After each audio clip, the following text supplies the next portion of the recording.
ಯಾವುದು ಅಂತಂದರೆ ನಾವು ಕನ್ನಡದೊಳಗೆ ಏನು ಕೃತಕ ಬುದ್ಧಿಮತ್ತೆ ಅಂತ ಹೇಳ್ತೀವೋ, ಯಾವುದನ್ನು ನಾವು ಇವತ್ತು ಇಂಗ್ಲೀಷ್ನೊಳಗೆ ಆರ್ಟಿಫಿಷಿಯಲ್ ಇಂಟೆಲಿಜೆನ್ಸ್ ಅಂತ ಹೇಳ್ತಾ ಇದ್ದೀವೋ ಅದು, ಯಾವುದನ್ನು ನಾವು ಭಾಳ ಸಂಕ್ಷಿಪ್ತವಾಗಿ AI ಅಂತ ಕರಿತೀವಿ ಅದು.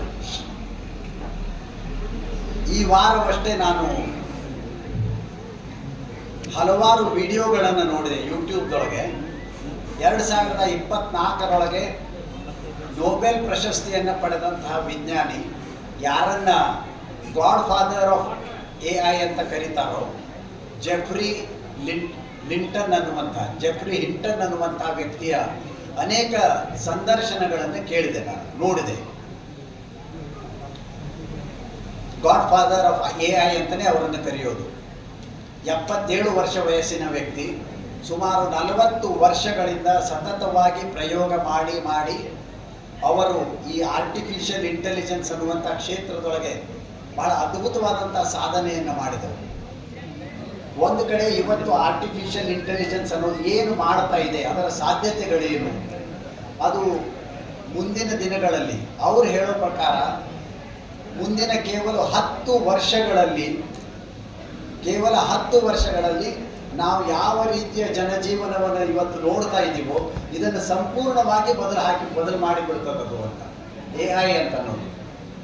ಮುಖ್ಯವಾಗಿ ಆರೋಗ್ಯ ಮತ್ತು ಶಿಕ್ಷಣ ಈ 2 ಕ್ಷೇತ್ರಗಳಲ್ಲಿ ಸರಿಸುಮಾರು 75% ಉದ್ಯೋಗಗಳನ್ನು ತೆಗೆದು ಹಾಕಿಬಿಡುತ್ತದೆ.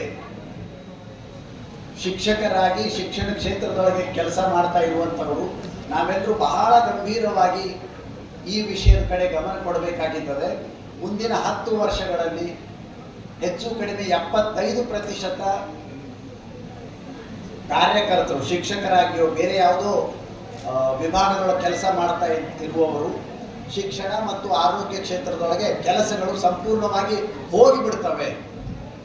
ವಿಜ್ಞಾನ ತಂತ್ರಜ್ಞಾನ, ಅದು ಮೊಬೈಲ್ ಆಗಿರ್ಬೋದು, ಲ್ಯಾಪ್ಟಾಪ್ ಆಗಿರ್ಬೋದು, ಐಪ್ಯಾಡ್ ಆಗಿರ್ಬೋದು, ಅದುವೇ ನಮ್ಮ ಮಕ್ಕಳಿಗೆ ಮುಂದಿನ ದಿನಗಳಲ್ಲಿ ಶಿಕ್ಷಣವನ್ನು ಕೊಡ್ತಾ ಹೋಗ್ತದೆ. ಬಹಳ ಬೇರೆ ಆದಂಥ ಒಂದು ರೀತಿಯೊಳಗೆ ನಮ್ಮ ಮಕ್ಕಳು ಶಿಕ್ಷಣವನ್ನು ಪಡೀಲಿಕ್ಕೆ ಶುರು ಮಾಡ್ತಾರೆ.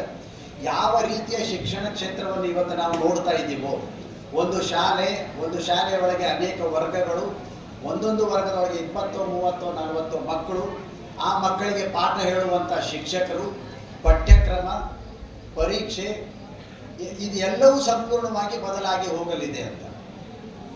ಕೆಲವರು ಪಟ್ನೆ ಕೇಳಬಹುದಾದಂಥ ಪ್ರಶ್ನೆ ಏನಂದರೆ, ಇಂಥದ್ದಾಗಬಹುದು, ಅದು ಇಂಗ್ಲೀಷ್ ಭಾಷೆಯೊಳಗಾಗ್ತದೆ, ಅದು ಯುರೋಪ್ ಅಥವಾ ಅಮೇರಿಕಾದೊಳಗಾಗ್ತದೆ, ಭಾರತದೊಳಗೆ ಕನ್ನಡ ಭಾಷೆಯೊಳಗೆ ಅಂಥದ್ದಾಗೋದು ಸಾಧ್ಯ ಇಲ್ಲ, ಯಾಕಂದರೆ ತಂತ್ರಜ್ಞಾನ ಇನ್ನೂ ಕನ್ನಡಕ್ಕೆ ಬರಲಿಕ್ಕಿಲ್ಲ ಅಂತ.